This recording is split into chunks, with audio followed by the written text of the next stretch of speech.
بهذا القدر الرمزي اكتفت وزارة الداخلية التركية بالاحتفال بعيد العمال في ميدان تقسيم، حيث سمحت فقط لممثلي النقابات العمالية بوضع أكاليل من الزهور على النصب التذكاري في الميدان. لكن هؤلاء الشباب التابعين للحزب الشيوعي لم يكتفوا بذلك، وأصروا على اقتحام الميدان وتحدي قرار وزارة الداخلية بمنع إقامة احتفالات فيه وإغلاقه ومحيطه ب10,000 رجل أمن مدعمين بحواجز حديدية وعربات مصفحة.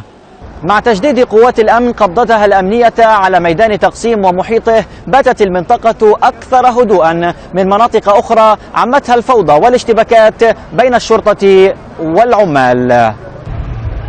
فهذه المنطقة منطقة أوك ميدان شهدت على مدار الساعات الماضية اشتباكات عنيفة بين الشرطة والعمال المحتجين في هذا اليوم. هذه الاشتباكات أسفرت عن وقوع عدد من الجرحى في صفوف المواطنين وصفوف الشرطة إثر تلك الاشتباكات. بالإضافة إلى ذلك قامت الشرطة باعتقال عدد من العمال المتظاهرين الذين وصفتهم بالمشاغبين.